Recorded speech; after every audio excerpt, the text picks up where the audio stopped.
Dr. Sarah Chen wiped the condensation from the International Space Station's observation window, squinting at what appeared to be a shimmer against the star-filled backdrop. After 12 years of space research, she had learned to trust her instincts when something seemed off. The shimmer moved again, definitely not a trick of the light or space debris. She tapped her tablet, pulling up the day's schedule. September 15, 2045. Space Station's 25th anniversary celebration. The crew had spent weeks preparing for the event, with representatives from every major space agency bringing their local delicacies for what they jokingly called the highest altitude potluck in human history. The shimmer grew larger, morphing into what could only be described as a ripple in space itself. Sarah's heart raced, but her hands remained steady as she reached for the communication panel. Before she could press the alert button, the ripple transformed into a sleek, silver vessel about half the size of the space station. "Well, that's new," she muttered, reaching for the mooncakes she'd made using her grandmother's recipe, modified for zero-gravity baking. If this was humanity's first contact with alien life, she refused to meet it empty-handed. The silver ship's surface shifted, revealing what appeared to be an observation deck. Through the crystalline windows, Sarah could make out tall, elegant figures with silvery skin that seemed to ripple like mercury. Their large, opalescent eyes blinked in synchronized surprise as they noticed her watching them. Sarah did what any good scientist with a Chinese grandmother would do. She held up her container of mooncakes and smiled.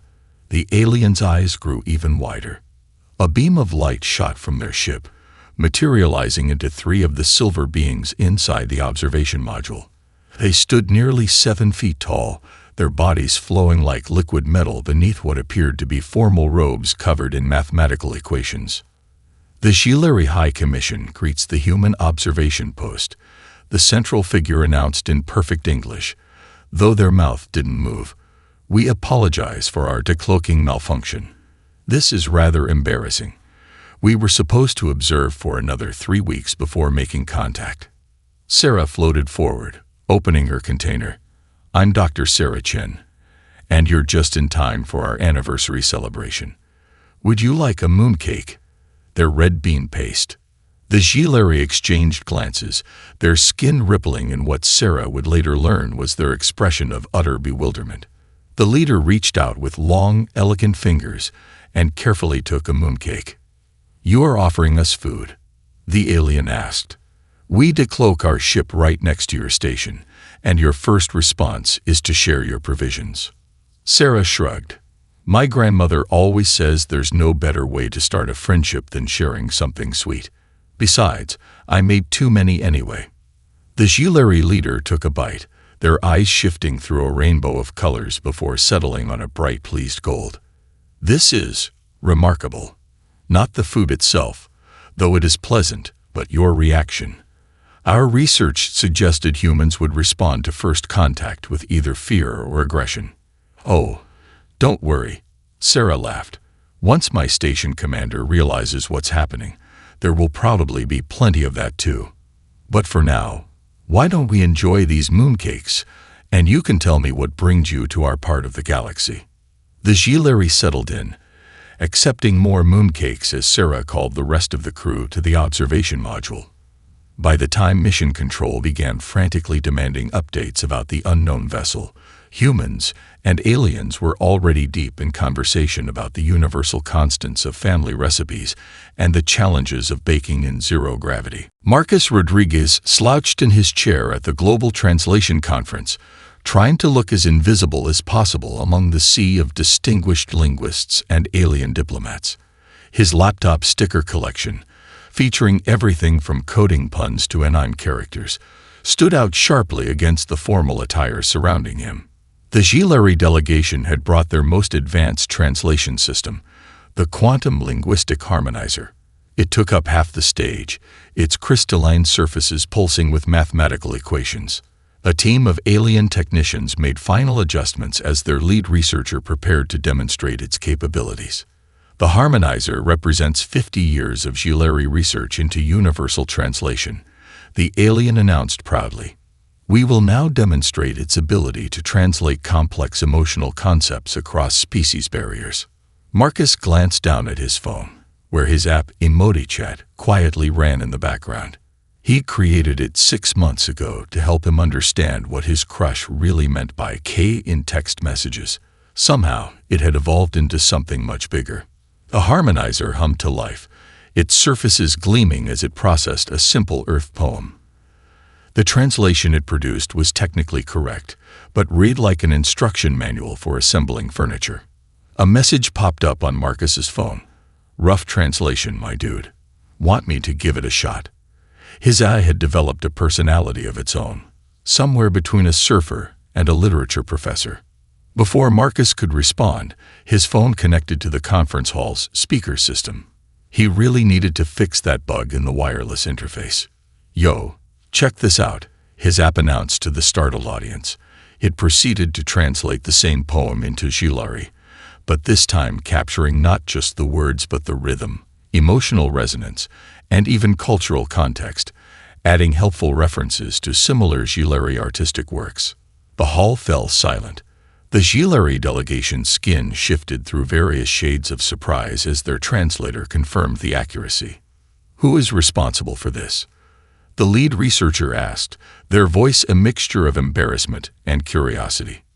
Marcus slowly raised his hand, his collection of colorful coding wristbands jingling. That would be my app. Sorry about the informal interruption. It gets excited about poetry." "You created this translation system?" a Jilari scientist asked, floating closer. "Well, yeah, I was trying to understand social media posts better, you know.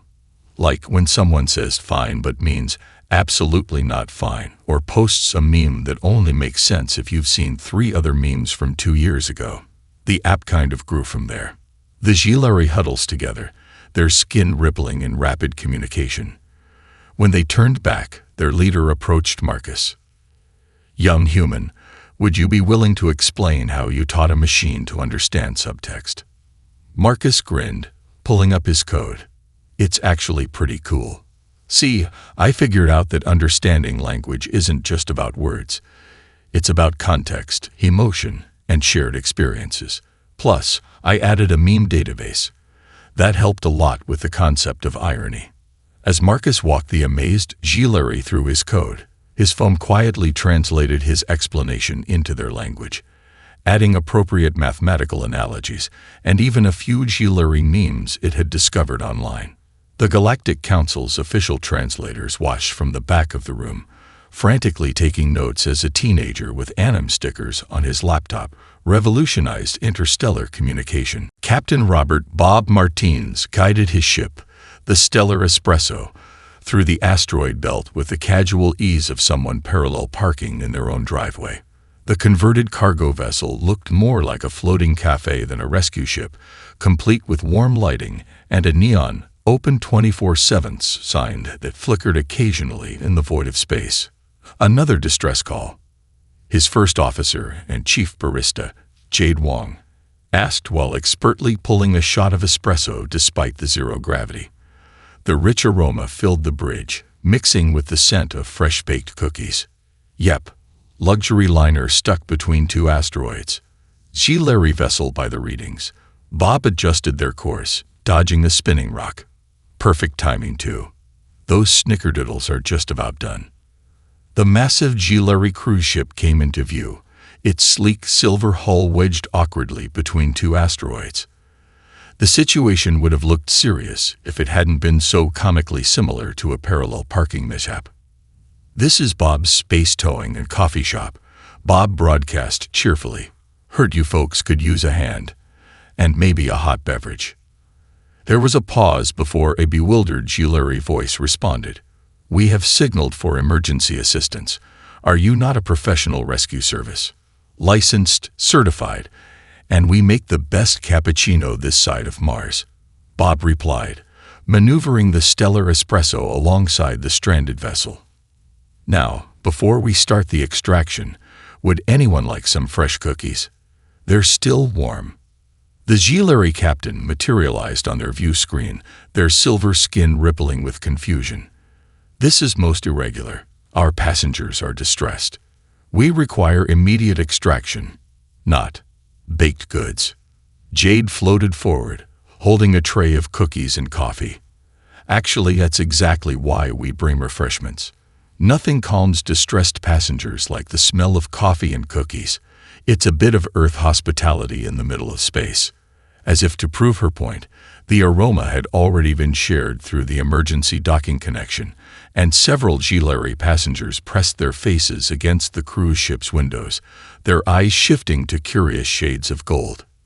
"Trust us," Bob said, starting the towing procedures while Jade prepared to board with refreshments. "We've been doing this for 5 years. Sometimes people need a rescue, but they always need comfort." 2 hours later, the cruise ship was safely clear of the asteroids, and its observation lounge had been transformed into an impromptu cafe. Gilari passengers floated about, sipping various coffee concoctions through special straws designed for their biology, while comparing the taste of snickerdoodles to their own traditional space treats. "I still do not understand," the Gilari captain admitted to Bob, cradling a mocha in their long fingers. "Your method seems inefficient, yet my passengers are calmer than they would be after our standard rescue protocols." Bob smiled, watching as Jade taught a group of young Gilari how to dump cookies in hot chocolate. "That's because we're not just solving the physical problem. We're giving them a good story to tell when they get home. Nobody wants to remember the time they got stuck in space, but everyone loves remembering the time they discovered coffee and cookies while being stuck in space." The Gilari captain's skin rippled thoughtfully as they took another sip. "Perhaps we have been approaching emergency protocols incorrectly all this time. Tell me, Captain Martins, would you be interested in consulting for our rescue services? And could I get this recipe?" Maya Patel stood in her production studio, watching 12 monitors simultaneously displaying different scenes from her hit show, My Alien Roommate. Her latest episode was trending not just on Earth, but across 17 galactic social media platforms.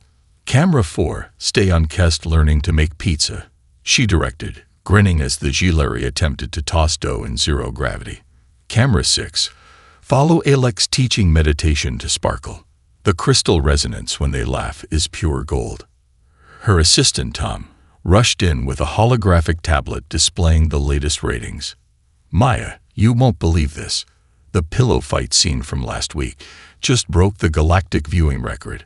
The Gilari Academic Council is requesting permission to study it as an example of spontaneous human bonding rituals." On screen, Kest's pizza dough floated away, leading to an impromptu game of zero-gravity food catch with their human roommate, James. The Gilari's skin sparkled with joy, a far cry from their initial formal demeanor 3 weeks ago. "Remember when everyone said this show would be diplomatic disaster?" Maya chuckled, adjusting the audio to better capture the genuine laughter echoing through the space station. "They thought putting humans and aliens in a shared living space would start an interstellar incident." The show had started as a crazy idea after Maya met some Gilari tourists struggling to understand why humans enjoyed reality television.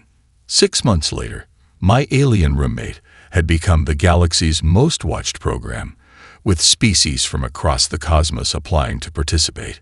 On Monitor 3, Sarah, a human botanist, was teaching her Gilari roommate how to care for Earth plants. The alien's natural bioluminescence made the greenhouse look like an enchanted garden. "The Galactic Council called again," Tom mentioned, scrolling through messages. "They want to know your secret for promoting interspecies harmony. Apparently, your show has done more for diplomatic relations than 50 years of formal meetings." Maya zoomed in on Monitor 8, where a Gilari was attempting to explain their species' mathematical poetry, while their human roommate taught them to play guitar. The resulting combination had accidentally created a new form of music that was topping charts across the galaxy. "There's no secret," Maya replied, switching between cameras to capture every moment of genuine connection. "We just let people be people, or well, beings. No script, no forced drama, just genuine curiosity about each other's lives." The main screen showed their most popular pair, Lai Wei, a human chef, and Shimmer, a Gilleri quantum physicist who had become best friends after discovering they both collected vintage board games. They were currently inventing new chess rules that incorporated parallel dimensions. Breaking news, Tom interrupted, his eyes wide. The Gilleri High Command just announced they're converting one of their military academies into a cultural exchange center. They're citing your show as the inspiration. Maya smiled as she watched Monitor 12, where a human teenager was teaching a group of Gilleri the electric slide. Their attempts to maintain their usual grace while doing the dance moves had the entire production crew trying to stifle their laughter. You know what's funny? Maya adjusted her headset, preparing to direct the next sequence. Everyone thought the show would be about how different we are. Turns out, it's about how we're all just looking for connection, whether we're from Earth or the other side of the galaxy.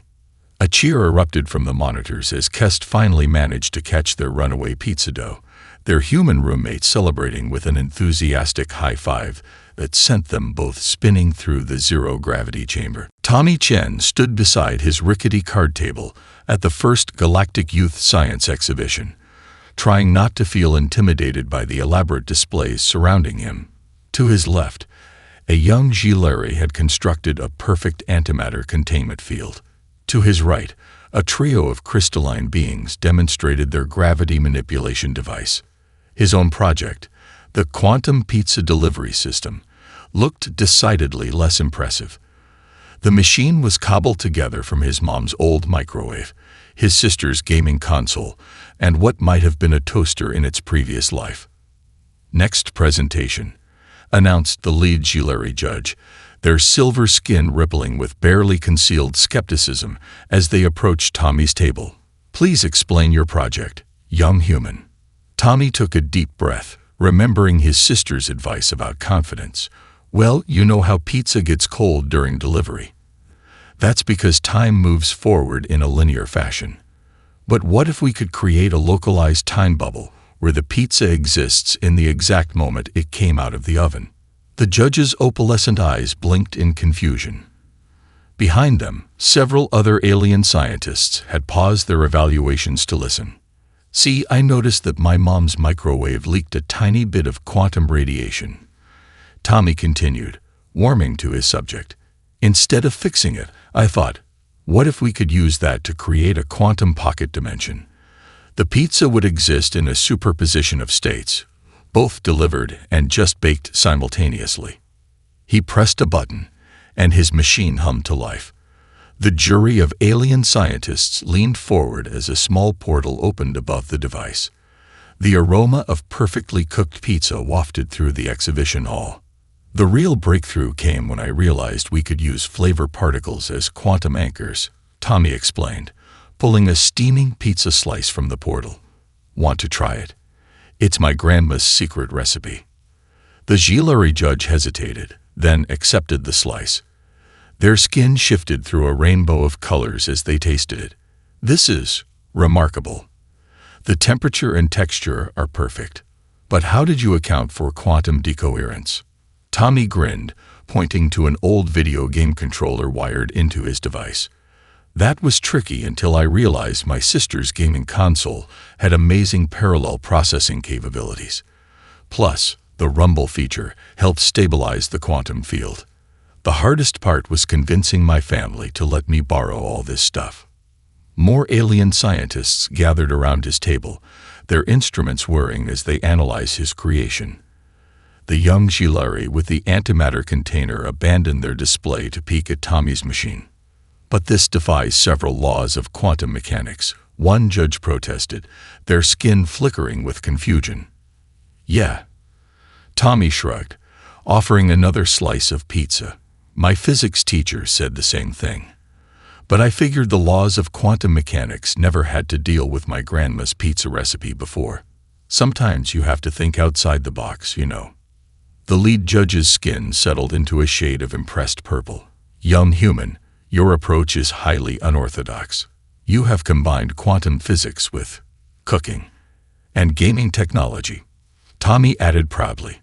Did you know the controller's haptic feedback system helps maintain the quantum stability?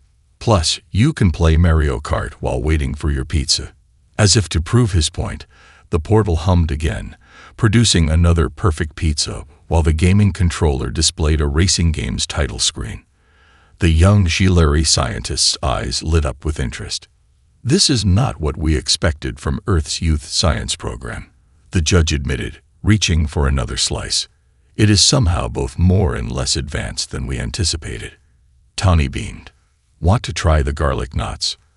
I used string theory to keep them warm. Ms. Rachel Singh watched from the conductor's podium as her elementary school choir filed into the gleaming concert hall of the Galactic Arts Center. 30 kids in slightly rumpled formal wear, their excitement barely contained, faced an audience that included the most prestigious HFY mathematical orchestra in the galaxy. Remember, she whispered to her students, just like we practiced. Music comes from the heart, not just the notes. The HFY orchestra sat opposite them, their instruments looking more like geometric sculptures than traditional musical tools. Each one was designed to produce perfect mathematical harmonies, creating music through pure numerical precision. "We will begin," announced the HFY conductor, their skin shimmering with formal patterns. "The frequency equation for today's performance is set to prime number resonance." Rachel caught sight of little Sophie in the front row, bouncing on her toes with barely contained excitement. The 7-year-old had been thrilled to discover that her hearing aids could pick up frequencies the other kids couldn't, letting her hear the higher registers of HFY music. The alien orchestra began their performance, their instruments producing crystalline tones that formed complex mathematical patterns in the air. The sound was perfect, precise, and somehow lacking something essential. Then Sophie started to hum. It wasn't planned. The little girl simply couldn't help herself, her clear voice finding spaces between the mathematical notes. Other children joined in, adding their own harmonies, their natural imperfections creating something new. The HFY musicians faltered for a moment, their patterns disrupted. But instead of stopping, their instruments began to adapt, weaving the children's song into their equations. Rachel watched in amazement as Sophie stepped forward, still humming, and reached out to touch one of the geometric instruments. The crystal surface rippled under her fingers, its tone changing to match her voice. "The patterns," the HFY conductor whispered, their skin flickering with rapid calculations. "They're shifting into a new form of mathematical harmony we've never seen before." The entire hall filled with the combined music, human voices and alien mathematics dancing together in ways that should have been impossible. Some of the children had started swaying, and to everyone's surprise, the HFY musicians began swaying too, their formal postures relaxing as they felt the rhythm. "It's the imperfections," Rachel realized, watching the joy spread across both human and alien faces. "Your music seeks perfect mathematical harmony, but our voices add the tiny variations that make it feel alive." Sophie had managed to climb onto the stage now, sitting cross-legged next to a HFY musician who was teaching her how to touch the geometric instrument to change its tone. The resulting melody sounded like laughter translated into music. "Impossible," a HFY scientist in the audience muttered, frantically taking readings. "The harmonic convergence is creating quantum resonances we've only theorized about. This could revolutionize our understanding of faster-than-light travel." But Rachel wasn't thinking about scientific breakthroughs. She was watching Sophie teach the HFY musician to sing "Twinkle, Twinkle, Little Star," while the alien's instrument provided a counterpoint of pure mathematical beauty. The performance ended with an encore nobody had planned. 30 human children and 12 HFY musicians singing the mix of Earth lullabies and alien equations that somehow made everyone in the audience feel at home, regardless of what planet they came from. As they left the stage, Sophie turned to her new HFY friend and asked, "Same time next week for practice." The kitchen stadium of the first Galactic Baking Championship gleamed under the spotlights, its 100 stations equipped with everything from traditional Earth ovens to quantum molecular synthesizers. Chef Maria Gonzalez adjusted her apron, trying not to stare at her competition. a Gilary baker whose silver skin rippled with complex recipes like living tattoos. "Welcome to the sweetest event in the galaxy," announced the host, her voice translating simultaneously into 30 different languages. "Today's challenge: create a dessert that captures your planet's essence while incorporating ingredients from at least 3 other worlds." Maria glanced at her station, where Earth ingredients sat alongside glowing Gilary crystal sugar and what appeared to be color-changing fruit from the Andromeda galaxy. The air filled with a symphony of sounds, whisks beating, ovens humming, and the distinctive chime of molecular gastronomy tools. "Your traditional chocolate appears quite primitive," the Gilary baker next to her observed, their skin shifting to show complex mathematical baking equations, though its molecular structure is intriguingly chaotic. Maria smiled, melting chocolate with practiced ease. "Sometimes the best things in life are a little messy. Want to try some? It might inspire your quantum cookies." The Gilary hesitated, then extended a silvery finger to taste the chocolate. Their eyes widened, skin erupting in a cascade of delighted patterns. This disrupts my entire understanding of flavor mathematics." Around them, other bakers were having similar moments of discovery. A crystalline being from Proxima Centauri was learning about the human concept of gooey from a pastry chef from Mumbai. 3 young Gilary bakers huddled around an elderly woman from Nigeria as she demonstrated the perfect way to fold batter.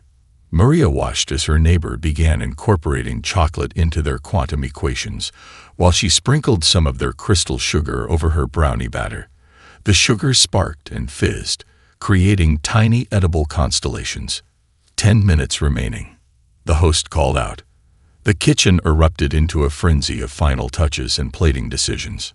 Maria put the finishing touches on her cosmic comfort brownies, each square containing a perfect galaxy of flavors, thanks to the alien ingredients she'd incorporated.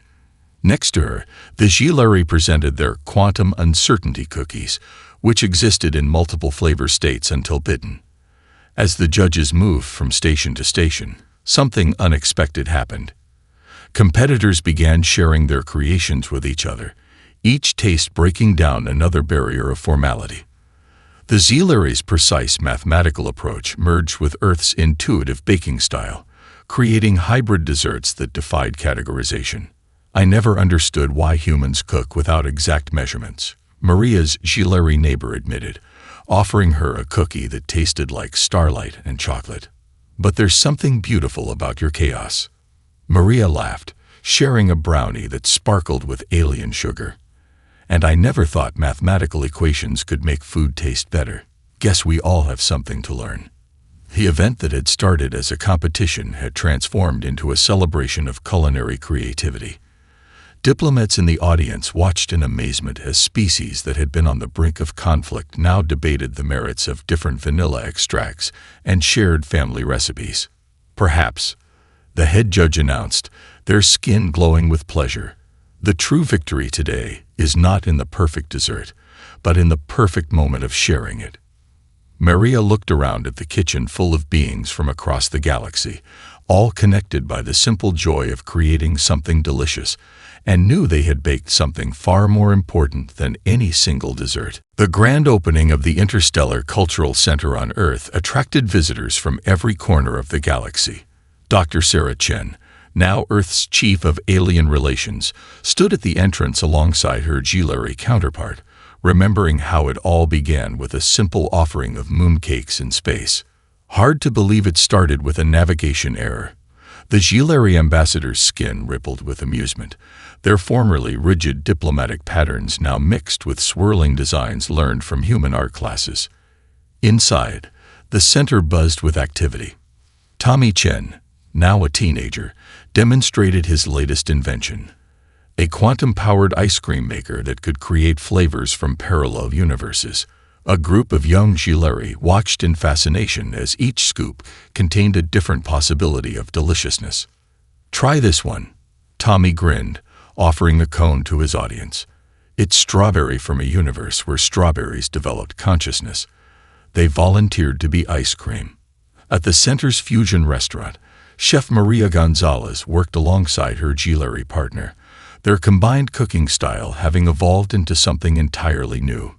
Traditional Earth ingredients danced with alien elements, creating dishes that glowed, sparkled, and sometimes gently floated above the plate. "The chocolate soufflé with quantum crystal garnish is ready," Maria called out, presenting a dessert that existed in multiple states of delicious possibility until observed. And yes, we finally figured out how to make it stay inflated indefinitely.